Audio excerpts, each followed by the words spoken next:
주님만이 우리의 구원자이십니다. 네, 한 번 더 인사하겠습니다. 주님 안에서 풍성한 은혜를 누립시다. 아멘. 정말로 주님 안에서 풍성한 은혜의 삶을 누리고 계십니까? 아멘. 우리 성도님들 얼굴빛을 보니까 너무 밝으셔서 넘쳐나는 은혜를 누리고 계신 것 같아요. 예, 아멘. 예, 오늘 말씀의 제목은 양의 문이신 예수입니다.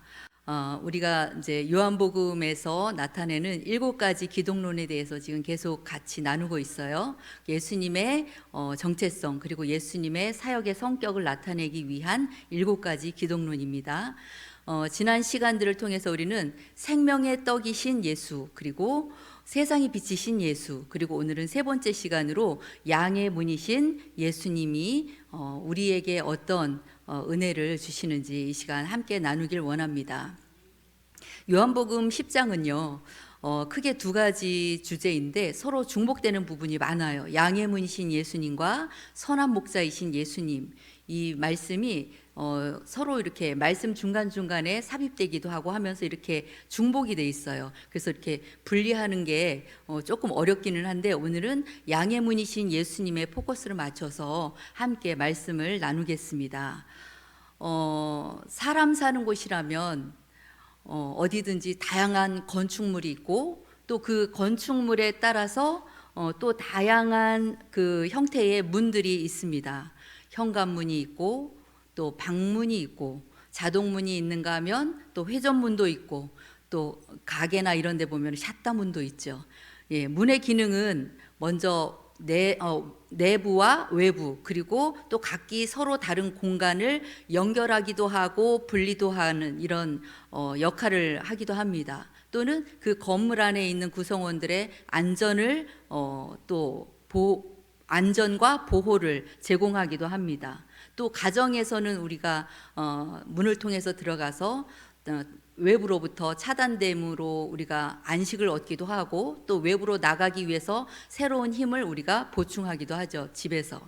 예, 이렇게 문은 다양하지만 또 역할들은 서로가 비슷하다고 할 수가 있겠습니다. 근데 오늘 말씀해 보니까 예수님께서는 우리에게 나는 문이다 라고 말씀을 하셨어요. 어떤 문이요? 예, 양의 문이다 라고 말씀을 하셨습니다. 예수님은 양들이 들어가야 하는 문이에요. 양들이 양우리 안으로 들어가기 위해서는 예수님이라는 문을 반드시 거쳐야지만 들어갈 수 있습니다. 우리가 함께 읽었던 7절과 9절 말씀에 보니까요. 우리 띄워주세요. 7절 다 같이 읽겠습니다. 그러므로 예수께서 다시 이르시되 내가 진실로 진실로 너희에게 말하노니 나는 양의 문이라. 내가 문이니 누구든지 나로 말미암아 들어가면 구원을 받고 또는 들어가며 나오며 꼴을 얻으리라. 아멘. 예, 제가 그림을 하나를 이제 준비를 했는데요. 한번 그림 보여주시겠어요? 이 그림 먼저 말고 그 앞전에 걸 보여주세요. 그림이 2개였었죠.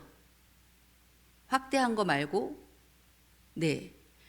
이 문이 바로 이제 이스라엘 사람들이 그 양우리로 만든 거예요. 그런데 이 양우리는 이스라엘의 그 양치는 사람들이 집집마다 다 양우리를 갖고 있지는 않다고 해요. 그래서 이제 뭐 부자나 아니면 양떼가 어마어마하게 많다면 이렇게 개인적인 양우리를 갖고 있겠지만 보통은 공동으로 이렇게 양우리를 만들어서 이제 낮에는 들에 나가서 그 주인이 목자가 되어 가지고 양들을 이제 풀을 뜯기고 그리고 저녁이 되면 이렇게 공동 양우리로 모두 집합을 합니다. 그래서 이 안에 이제 뭐 집집마다 그 양떼들을 데리고 와서 이 양우리에 이제 양들을 집어넣는 거예요. 그러니까 이 집 저 집 양들이 다 뒤섞이겠죠.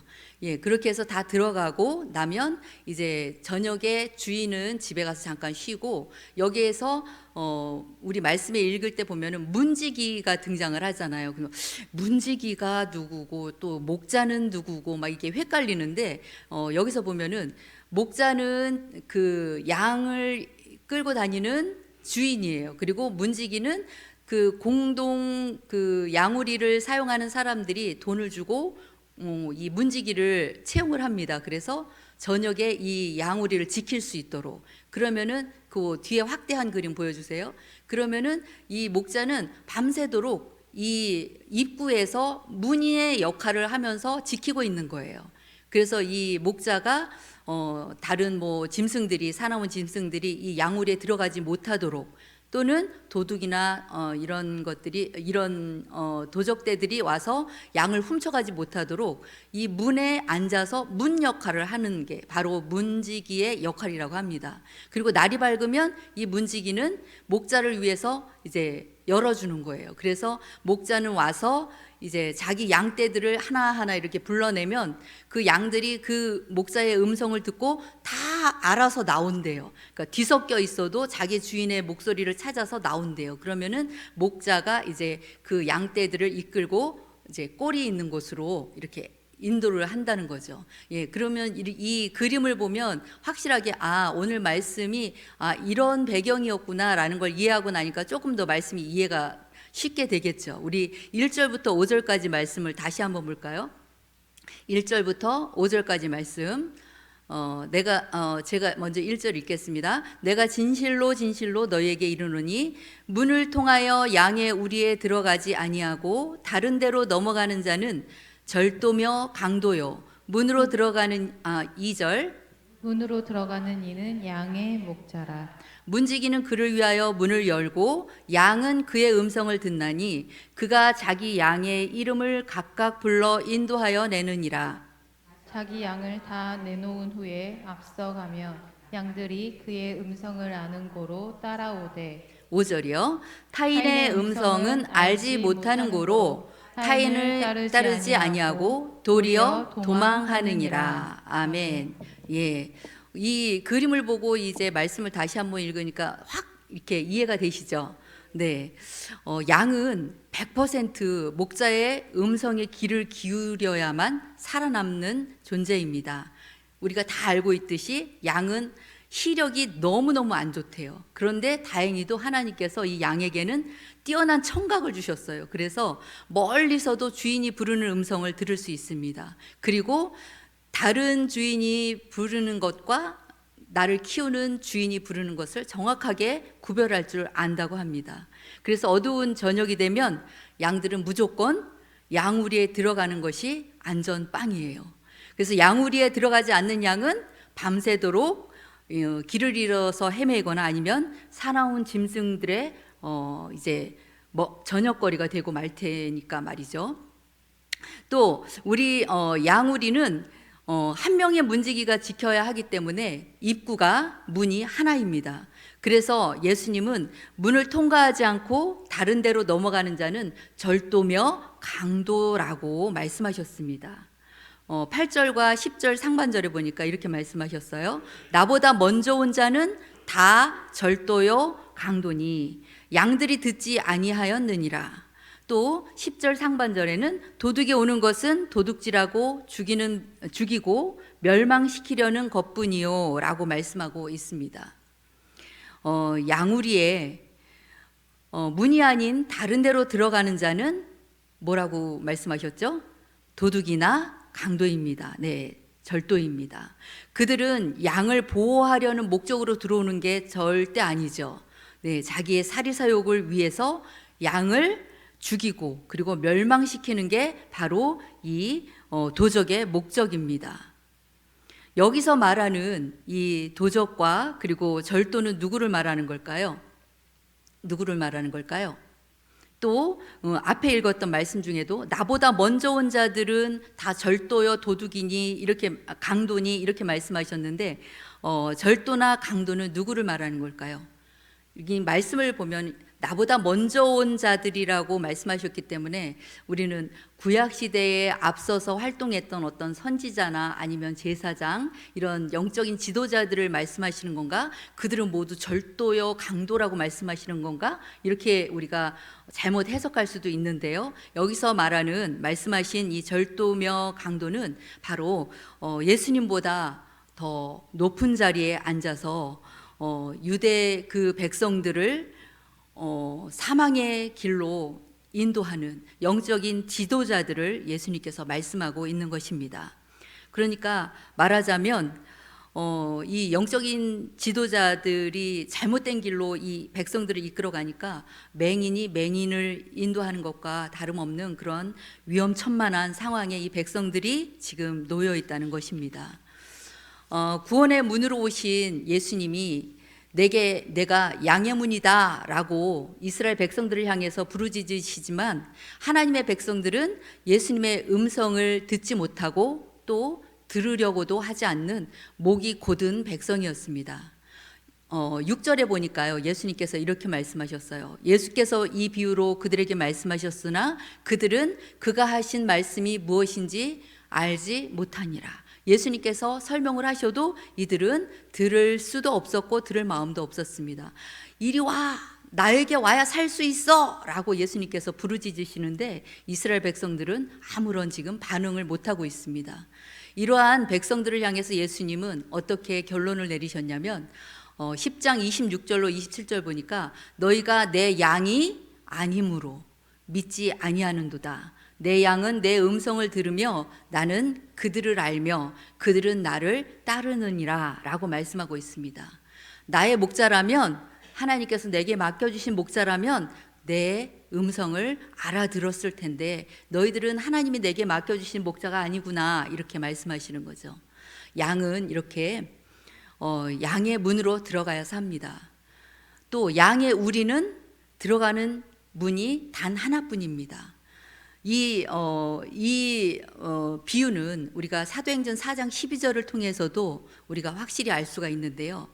다른 이로서는 구원을 얻을 수 없나니 천하 인간의 구원을 받을 만한 다른 이름을 우리에게 주신 일이 없음이니라 라고 사도 바울이 말씀하고 있죠.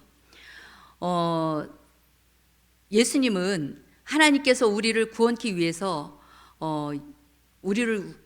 위해서 보내주신 유일한 구원자이시며 또 유일한 구원의 방편이십니다. 여러분, 그 노아의 방주에 문이 몇 개 있었는지 다 아시죠? 네, 단 하나뿐입니다. 그 노아의 방주의 크기가 일반 경기장, 월드컵 경기장의 그 길이보다 더 넓대요. 골대에서 골대보다 더 넓대요. 그리고 그 높이도 3층 높이나 되는 그 구조인데도 문은 오직 하나밖에 없었습니다. 이 노아의 방주 누가 설계하셨나요? 하나님이 설계하셨죠.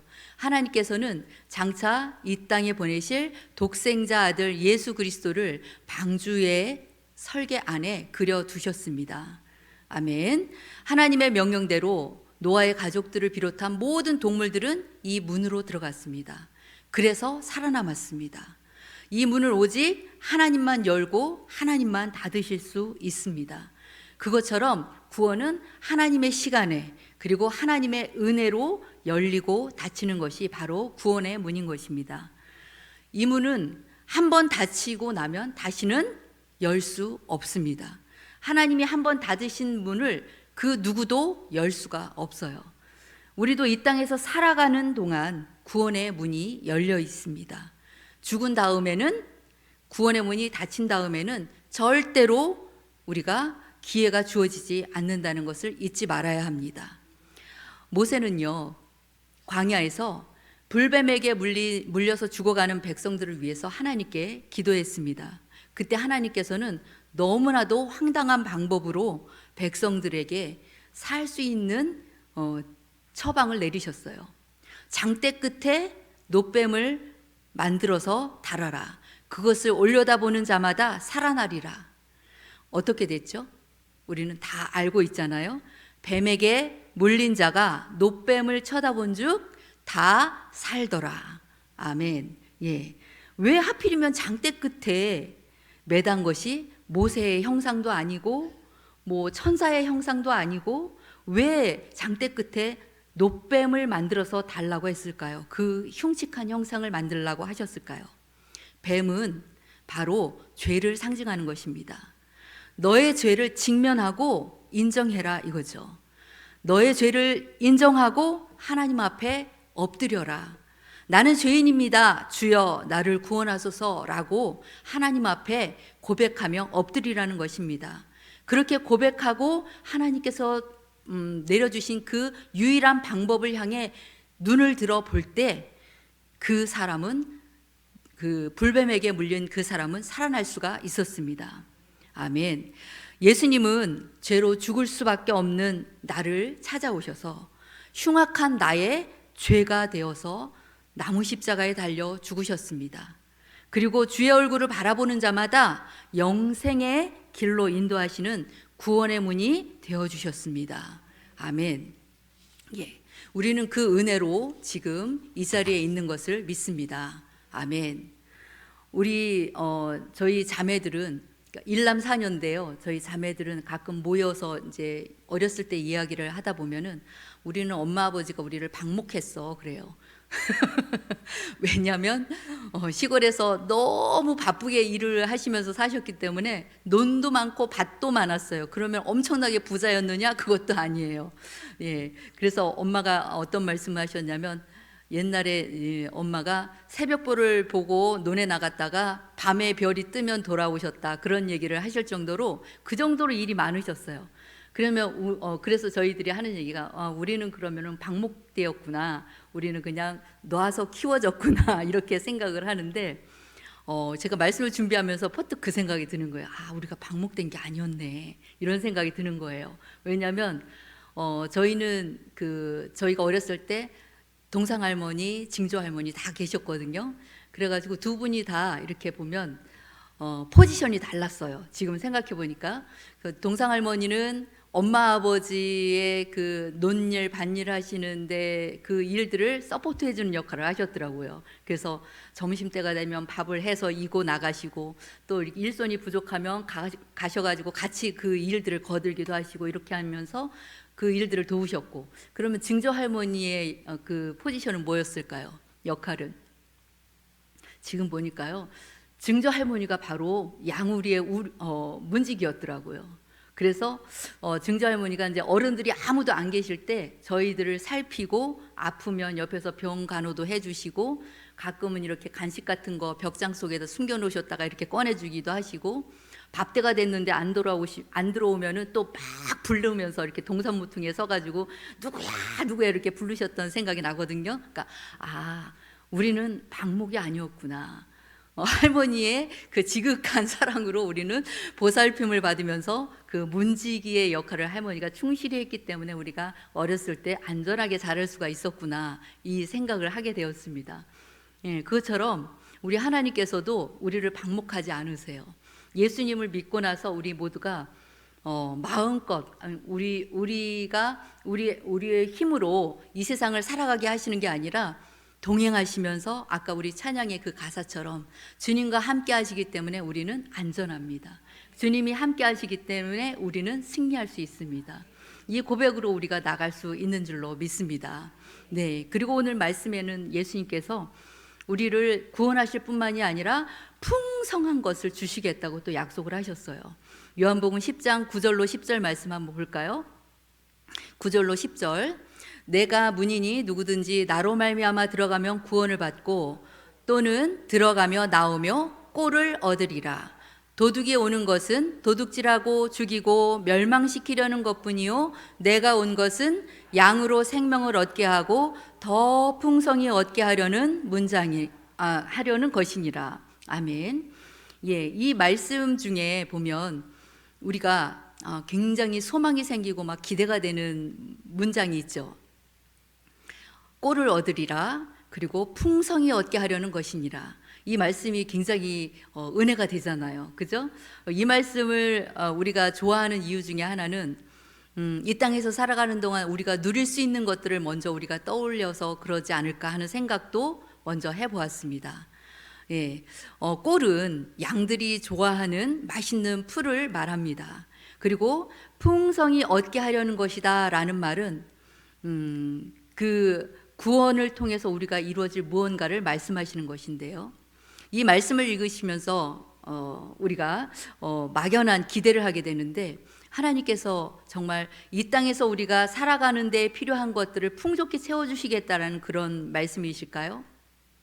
물론 우리의 보호자가 되시고 또 우리의 아바 아버지가 되시는 하나님은 우리가 그렇게 살아갈 수 있도록 우리에게 허락하십니다.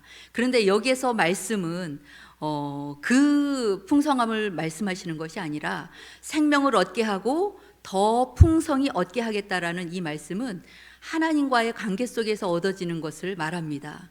날마다 우리가 젖병만 물고 있는 자녀가 있다면 얼마나 딱한 노릇일까요? 그 자녀를 볼 때마다 부모는 아마 매일매일 무너져 내릴 겁니다.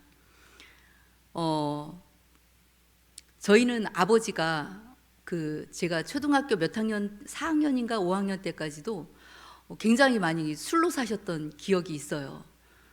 그러니까 이렇게 막 행패를 부리시고 막 주정을 하시고 그건 아니지만 이렇게 밖으로 도우셨어요. 밖으로 돌면서 동네 일을 보시면서 저녁이면 술이 이만큼 취하셔서 들어오셨어요. 지금은 당연히 이제 술 담배 다 안 하시고 그렇게 귀한 그 권사님으로서 그 귀한 또 하나님의 일들을 감당하면서 살아가시지만 그때 그러셨었어요. 그래서 우리가 언젠가 한번 아버지 그때 왜 그렇게 그냥 엄마도 안 도와주시고 그렇게 술로 사셨어요? 이렇게 여쭤본 적이 있어요. 그랬더니 아버지가 뭐라고 하시냐면 저희 남동생 때문에 그랬다라는 말씀을 하시더라고요. 매일 이제 남동생이 어렸을 때 이제 아프고 나서부터 지적 장애, 언어 장애, 신체적인 장애까지 이게 세 가지가 다 오니까 소망이 없었던 거죠. 장손이었고 우리 이제 아들은 또 하나뿐이밖에 없는데 아들이 그렇게 되니까 아버지가 이제 소망이 없으니까 그렇게 하셨다라는 고백을 하시더라고요.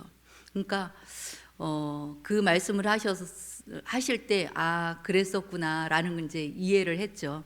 그것처럼 어떤 부모든 뭐 돈이 많든 적든 아니면 지위를 막론하고 모든 자녀를 둔 부모는 그 자녀가 건강하게 단계에 맞게 자라가길 원하고 그 자녀가 또 힘을 내어서 세상 가운데 영향력 있는 그런 사람이 되기를 원합니다. 다 마찬가지죠?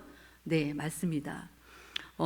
그런데 우리 예수님은 우리가 하나님의 영적인 자녀로서 이 땅에서 살아가면서 하나님을 더 깊이 알아가고 또 더 깊은 관계 속에서 하나님이 주시는 그 하나님의 구원의 기쁨, 그리고 우리가 이 땅에서 살아가면서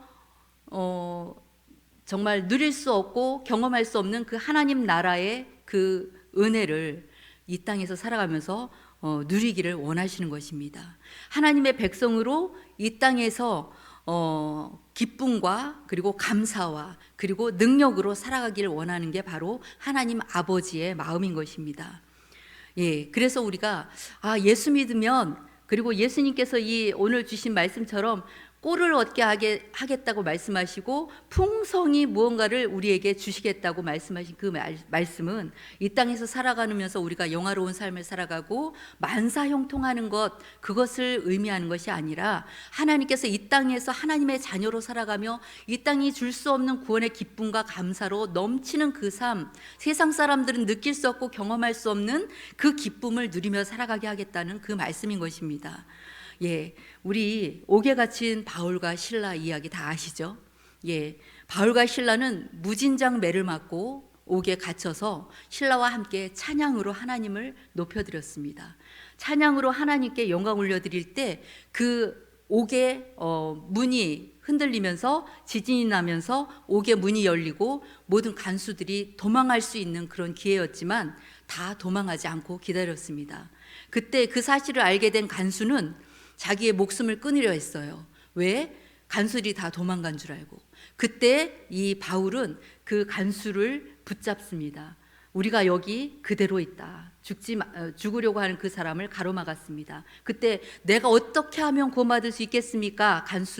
간수장이 이렇게 물어봤을 때 주 예수를 믿으라. 그리하면 너와 네 집이 구원을 얻으리라. 이렇게 바울은 복음을 전하게 됩니다. 이 사건을 통해서 이 간수장의 가족들과 그리고 간수장 집에 있는 모든 식구들이 다 예수님을 믿고 예수님의 제자가 되었습니다. 예, 이것처럼요. 우리 모두는 예수님을 통해서 이 땅에서 풍성한 은혜를 누리며 살아갈 수 있습니다. 하나님께서 우리에게 이러한 복을 주시겠다고 약속하신 것입니다.